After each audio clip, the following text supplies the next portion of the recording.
Just across from the city of Sydney, right on the western side of Darling Harbour, lies the peninsula of Pyrmont and Ultimo. You probably go through it only on your way to somewhere else. And if you do stop, it's because of a traffic jam or construction work in progress. Or you're looking for somewhere to park, near to the entertainment centre or Paddy's Markets, Chinatown, or the new Powerhouse Museum. At the moment, we're being pounded with expensive publicity about the new Darling Harbour development. A huge obsolete railway goods yard area, once serving the major industries and exports of the whole state of New South Wales, is being turned into a vast day tourist playground. After January 1988, you could be among the 12 or 15 million visitors a year who want to drive there, park somewhere close by, so that you can spend, gamble, be entertained there. And then you'll drive away home, drive to your home through our suburb, our living place. We're the people who live next to Darling Harbour. What will it be like for us with 15 million visitors on our doorstep?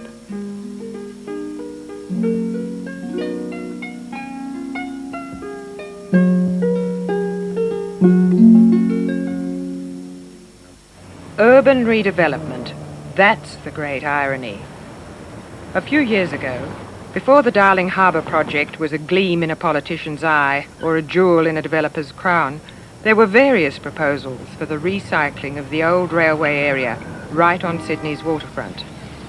Parks, a maritime museum, many proposals appropriate for leisure and relaxation, for the breathing space that the crowded, polluted central city needs. Enlightened town planners had also been promoting the residential revival of old inner-city suburbs. Pyrmont and Ultimo, long neglected and ignored, had begun to find a new life, a useful mixing of old and new. These huge wool stores on the edge of our suburb were to be turned into dwelling places. I've been living in the area for 5 years. I bought from Merit and the unit, who told us that this area was going to be a residential area. And it's been a political issue, the whole area. Not just Darling Harbour, but Pyrmont and Ultimo. I mean, you can see that because the wool stores have never ever had any sort of anything done to it. We weren't informed fully of what was going on. We knew about the freeway coming through here. That was no problem. And we all got shocked at the fact that we're going to have a car park opposite it. Well, that's when we started getting together, the community. So we went further into it, and then council had meetings, and now the whole area has become more political, say, and it's been handed over to the state, where again, disillusion, because it's not a residential area anymore. We feel we're going to have more traffic, more pollution, no parks around us, and it's just sad to see an area so old to go in the wrong direction. The Hasten group of companies own several large properties on the peninsula, among them the Goldsborough Mort wool store complex opposite Margaret Wood's new unit.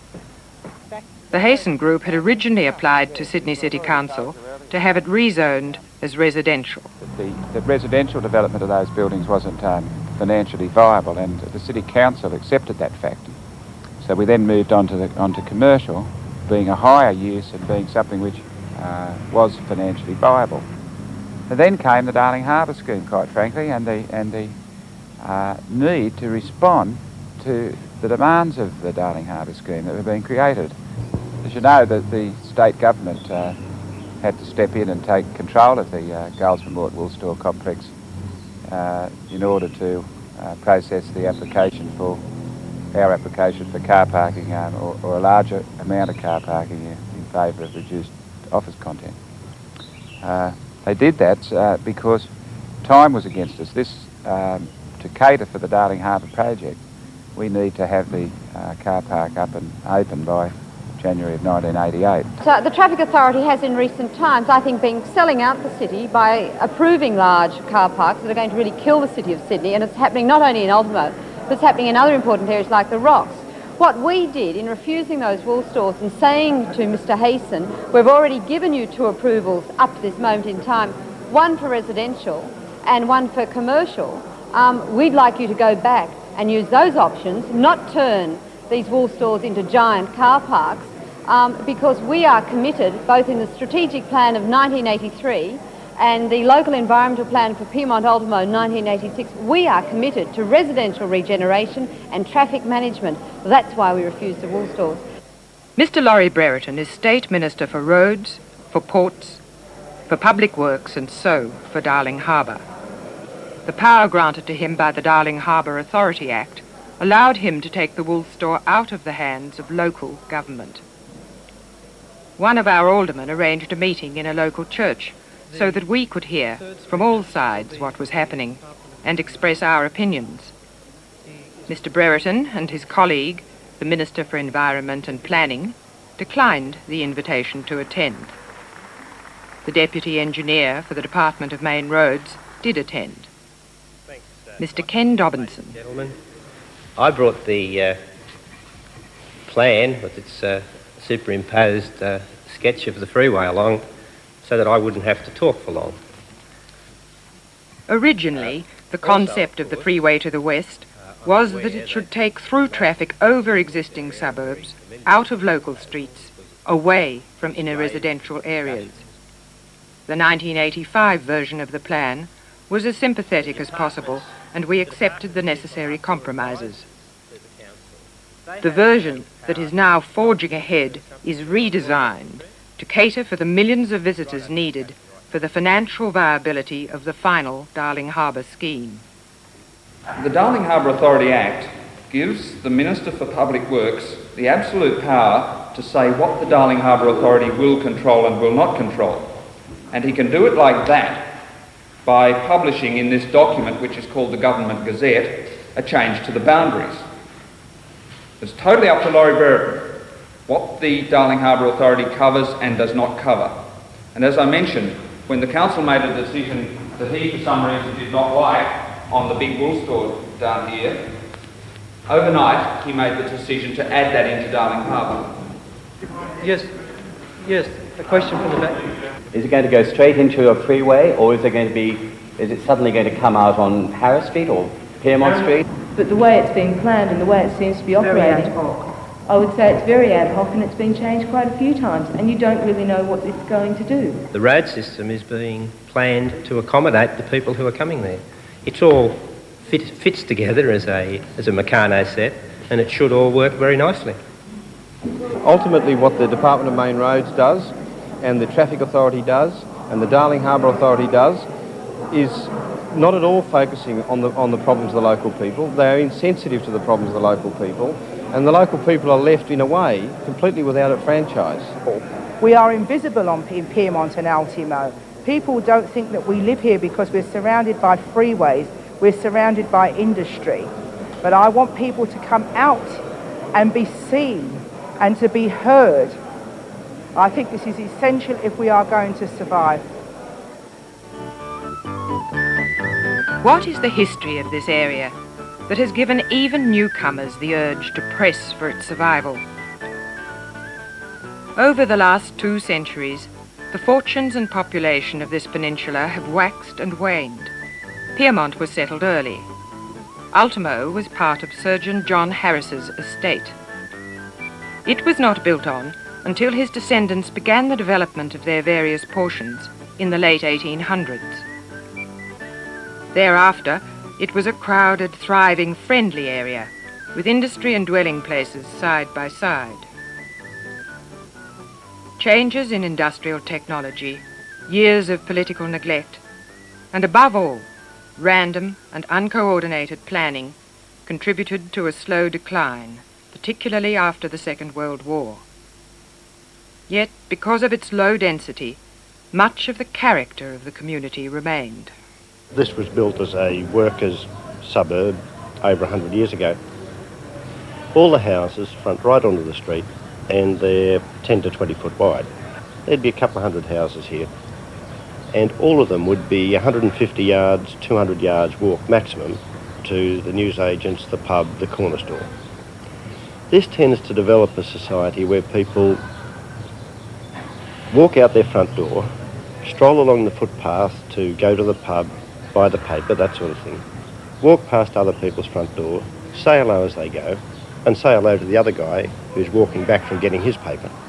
People know each other and they know what's going on, and they know that the guy 3 houses down is sick, or somebody over there is going on holidays, or somebody over there has had a bit of bad luck or good luck. Actually, I'm quite happy to get back here most evenings. I work in the computer business, and by the time I've had the day's work, I'm glad just to come back here, park the car, get changed in a pair of jeans, stroll around the pub, and after strolling around the pub, just sort of stop and have a few beers to locals. There's no incentive. Thanks, mate. There's no incentive to actually get in your car and go anywhere else. Our festival grew with the revival of the suburb. People who've been forced to move away come back for a reunion. Joan O'Regan and her sister Ida were born here, a block away, on Fig Street. And have you come back to Ultimo very often? Only every 12 months to the festival. And you've come back every time to the festival, have you? Yes, yeah, I come back and see a lot of the old people that were here years ago. And it's a nice day. And you think you'll keep on coming back? Yes, as long as I can, I will. Mm. We're wondering if there'll be room for us to have our festival in our own way, in our one small park, after Darling Harbour opens, in the bicentennial year, 1988. Ladies and gentlemen, it's my pleasure this morning to join with you in this very thriving community, to join with you to celebrate the centenary of Joan Street, and particularly to honour Mrs. Carmichael, a woman of many years who's seen many changes in our history, many changes in the area. And to her right, Julie Harris, whose family have been associated with the area for such a long time. So I guess the thing to say now is on with the festival, and we hope that Mrs. Carmichael enjoys it as much as we enjoy her being able to join us today.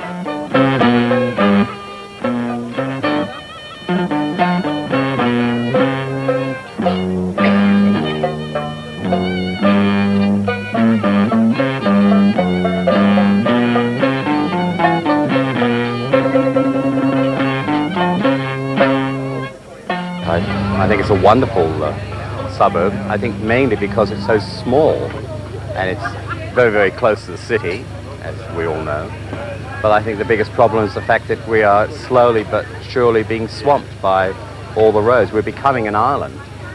And I just wish that there was something we could do to maintain the wonderful feeling of people who live in this area. The pet show is about to begin.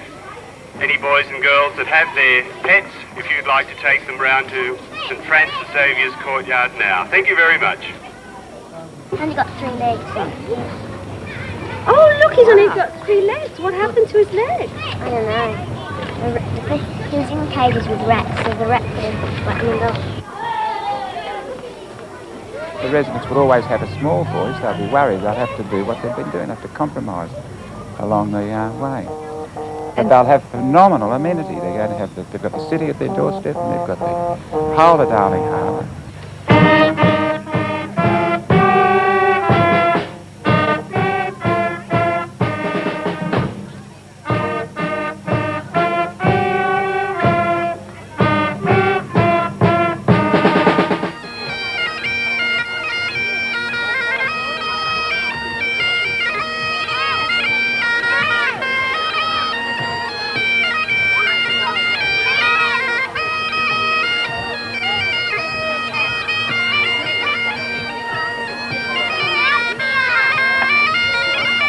we have got to make it very clear to our alderman, and in particular to our local member, that we will demand of him what is his obligation, and that is to look to our benefit. It seems to me that people are very frightened of their local member around here. They throw their hands up and, you know, say we never can get to see him. And the fight has gone out of the people, which I think is very sad, and that's why I think we've got to present a very united, determined front to those that we elect to be our spokespeople. One of the things about a community like this one is it's a very small community, and when people make their individual protests, they're heard, but they're only seen as a small voice. And I think that what has to be done for a community of the size of Ultimo and Pyrmont is to make a political noise, because the decisions are political decisions. That often is going to mean that people have to do uncomfortable things like getting out into the streets. Runners should now be moving onto the starting line on Ulwarra Road. Good, that's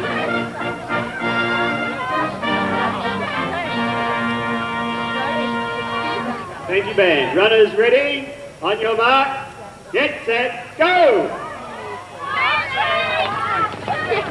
And headers away in the 1986 Ultimo. Why is it that the people of Pyrmont and Ultimo have always had to endure arbitrary changes of plan? The area was a very poor area.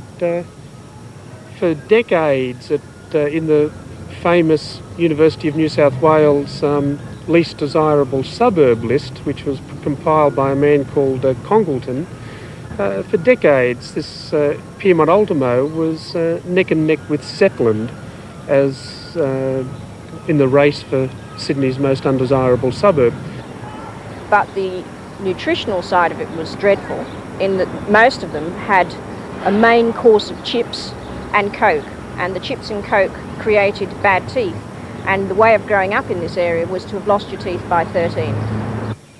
It was a very, very rundown area, and all those terraces across the road were all in a state of disrepair, and even local people who've lived here for years have jokingly said that at that time they were quite ashamed to say they came from Pyrmont or Ultimo.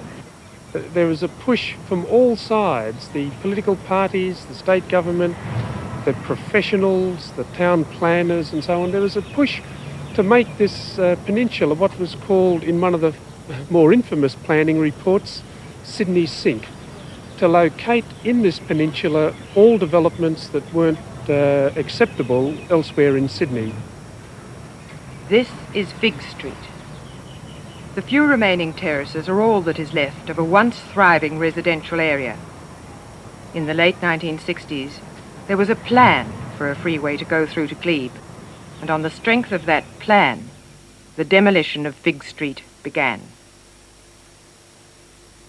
Just scandalous events occurred, tragic events and very sad events. The one block away, there were quite a rich collection of houses on Fig Street, lived in by 30 or 40 families. They were all demolished for the then freeway, which was the Robin Askin freeway to go through Glebe. People moved out. They were moved out to Whoop Whoop, to places that these people had never even heard of, out the back of Sydney. Well, Dad and Mum were very old at the time, and they were going to try and get a flat somewhere. But Dad died in the meantime, and I took Mum. Dad didn't think they were ever going to go through, you know, any time, but I did. Did you miss the area? Oh, in the beginning we did, yeah, because we knew everybody. But out there you don't know nobody. You know, and when all the old people went, they just died. That really did happen, did it? Yeah. After they were moved out of the place they'd known all their lives. Yeah. People were scattered to the four corners of the city. Nothing was ever built. They changed their mind. Did the residents try to stay? Well, there were several meetings with the council, and I think it was Alderman Hills at the time and things like that. But they didn't get anywhere with it. Nowhere at all? There's meetings going on everywhere, but we still had to go, so... And that was the picture that was repeated block after block. There were demolitions for really no reason. That was the pits. Ultimo was not important. This was never a marginal seat. This was always rock-solid Labor area. And as with all rock-solid Liberal or Labor areas, they're not attended to. If you can make some sort of punitive measures against these contractors, are you? Or are you just letting them come along and interrupt everyone's sleep? I know that there were people out there at 4 a.m, what was it, Wednesday morning. There was a guy out there revving a tractor. He had a huge truck that we clanged down. Everyone in the street was awake. I can only apologise if you've been disturbed by our contractors, and we do take action against them. You can be assured of that. We can't take action before they do it, of course, because they're instructed not to. What punitive measures are you taking? We're endeavouring to stop them starting. Fine them? No, we can't fine them. We can't fine them. But when we can breach them in terms of the contract. About the contractors making a noise. Yes, we're doing our best to stop the contract. Your bloke on the phone told us to go and complain to the contractors. Yeah, we're not going to take on contractors. And we go out there and all they do is abuse us and threaten to beat our heads in. Yeah. Yeah. And walk up and down sledgehammers. As I said, we are doing our best to keep those contracts. Your best is not good enough. We want better. Okay, well, we'll do better if that's the case. Do you think this is an acceptable motorway to put in one of the most beautiful cities in Australia? As you're talking about now, pulling down the Cahill Express on the quay, it interferes with the office workers' views and the big multinational companies' offices there. You know, it spoils the view of the harbour. But you're going to put this straight smack dab for a residential area, saying, well, it's 5 times as wide, it's going to carry 1,000 times more traffic, there's going to be more noise, more pollution, and you don't seem to be worried about that, the residents. Well, all I can say, you did make some comment. I think this is an excellent answer for this problem that it has to solve. It will reduce congestion, it will reduce environmental intrusion into residential streets, and it will make the environment better within the terms Before of you which... started building this, we had no traffic impairment. We had one main road. And also, of course, the point that was made earlier, there was an environmental impact statement, and there were displays, and there were discussions with people. And we have produced the best possible answer that it is possible to produce to provide a link from the city to the west. It is the best possible answer that anyone in any country could produce. Just remembering that... So now you've got your arms around it, you all know. You're not allowed to say anything. This is a free country. 2 decades later, the opening rounds in the second battle of Fig Street are being fired. Uproar stands for Ultimo, Pyrmont, residents, opposition to arbitrary redevelopment. We must reduce the number of cars coming into our area. The current proposal, the Darling Harbour project, will mean 5,000 extra cars every weekday, 11,000 extra cars on weekends. We don't need any more massive car parks. We don't need any more massive freeways and highways. We do need an improved public transport system so people can come to the area but leave their cars at home.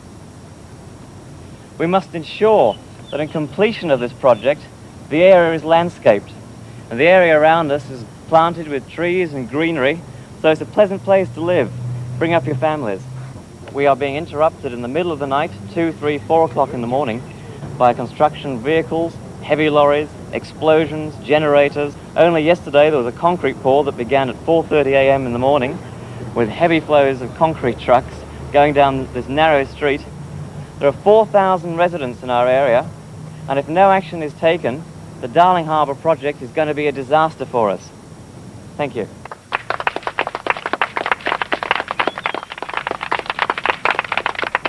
You know, unlike some suburbs, you can live 10 years in a place and not even know who your neighbours are. However, in Ultimo it seems to continue, no matter how many new faces arrive, to still be the community that it always seems to have been. I think it would be a crime if the character of this area was lost, because the character of so many inner city areas has been lost. Well, I like around here, you know, and I wouldn't move away from here. You know, I've been around Ultimo for such a long time that, you know, I wouldn't leave here.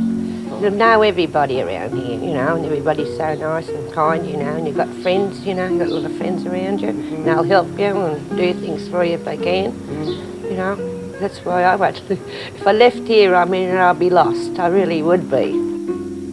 Yes, well, I arrived in Ultimo just going on 2 years this coming November from Dublin, where I married my husband. He's been living here for 10 years and renovated this house here. I came from a bigger suburb outside Dublin, and I was quite amazed to see probably what you'd call a small village within a very large city. I just love living here. I couldn't think of living anywhere else. Even with the troubles we're having now, it's still not enough to send me packing. The greatest problem is traffic. There can be local traffic development plans introduced. You just block off streets, make other streets one way, close streets. All of that can happen. People will bounce back. They'll try and ensure that although the developments are going on and nothing's going to stop Darling Harbour or the freeway, nothing will stop that. But people endeavour to minimise the impact of that. And hopefully, if that's done, people can perhaps regain something of that rich community life that was formerly so characteristic of the area.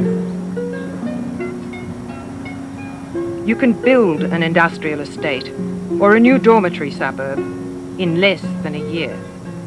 With ruthless efficiency, you can build a casino or an exhibition hall the size of 5 football fields in 2 years. But you don't build a community like that. It evolves over time.